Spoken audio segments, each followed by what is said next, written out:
ராம் ராம் ஜெயராம் ஜெய ஜெய ராம் ராம். அயோத்தியில் மீண்டும் அவதரித்தார் ராமர். இன்று 22/1/2024 மதியம் 12:20 அயோத்தியில் குழந்தை ராமர் பிராண பிரதிஷ்டை செய்து கும்பாபிஷேகம் நடைபெற இருக்கிறது. பாரத தேசமே இன்று அயோத்தியாய் மாறியிருக்கிறது. அயோத்தியில் குழந்தை ராமர் இன்று பிறந்தார். ஆம், இனி ராமராஜ்யம்தான். கம்பன் சொல்லுகிறார், ஒரு பகல் உலகு எல்லாம் உதரத்துள் பொதிந்து அருமறைக்கு உணர்வு அரும் அவனை அஞ்சன கருமுகிற் கொழுந்து எழில் காட்டும் சோதியை திறவுறப் பயந்தனல் திறம்கொள் கோசலை என்று சொல்லுகிறார். கோசலை பெற்ற மகனை பாரத தேசம் பாரத பிரதமர் மோடி மூலம் மீண்டும் பெற்ற நல்ல புனித நாள் இன்று. கோசலைக்கு குழந்தை ராமர் பிறந்தபோது அயோத்தி எப்படி இருந்ததாம்? ஆர்த்தனர் முறைமுறை அன்பினால் உடல் போர்த்தன புலகம் வேர் பொடித்த நீள்நிதி தூர்த்தனர் எதிரெதிர் சொல்வினார்க்கு எல்லாம் தீர்த்தனன் என்று அறிந்ததோ அவர்தம் என்று இன்பம் உண்டாக மக்கள் வரிசை வரிசையாக அன்பின் மிகுதியாலே ஆரவாரம் செய்கிறார்கள். உடம்பெல்லாம் புலங்காகிதமடிகிறது. எதிரெதிரே வந்து இந்த நற்செய்தியை சொல்வர்களுக்கெல்லாம் பொருள்களை வாரி வாரி வழங்குகிறார்கள். பிறந்தவன் திருமாலே என்று அறிந்ததால் எல்லோருக்கும் மகிழ்ச்சி. நாடே ஒரே கொண்டாட்டமாக இருக்கிறது.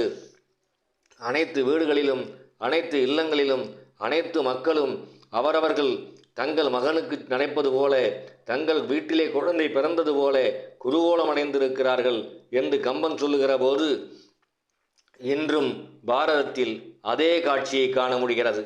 அயோத்தியில் குழந்தை ராமர் பிறந்திட பிரதிஷ்டை நடைபெறும். இன்று பாரதம் முழுவதும் அயோத்தி மக்களைப் போல சாரி சாரியாக செல்கிறார்கள். அயோத்தி ராமருக்கு பொருள்களை வாரி வாரி வழங்குகிறார்கள். ராமன் அவதரித்த போது தயரதன் சொல்லுகிறான், நாட்டில் உள்ள கோயில்களை எல்லாம் புதுப்பிப்பீர்களாக, அந்தணர்களின் அக்ரஹாரங்களையும் புதுப்பித்துக் கொள்ளுங்கள், நாற்சந்திகளையும் பிறச்சந்திகளையும் செம்மைப்படுத்துங்கள், கோயில்களுக்கு காலையும் மாலையும் அழகிய மாலைகளையும் திருவிளக்குகளையும் ஏற்றி வழங்குங்கள் என்று ஆணையிடுகிறார் தசரதன். அதேதான் இன்றும் நடந்து கொண்டிருக்கிறது.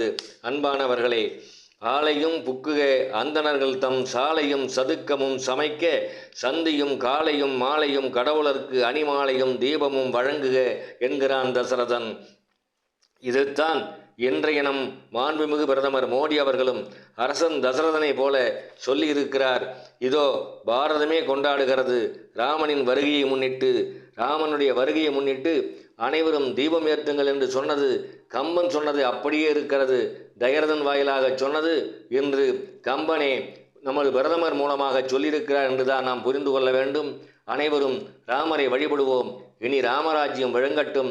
நம்முடைய பாரத தேசம் ராமராஜ்யமாக இருக்கட்டும் என சொல்லி நாம் சூழரைப்போம். ஒரு கொள்கை முடிவெடுப்போம். ராம் ராம் ஜெயராம் ராம ராம ஜெயராம ஜெய் ஜெய் ராம் ராம் ஜெய் ஜெய் ராம் ராம் ஜெய் ஜெய் ராம் ராம்.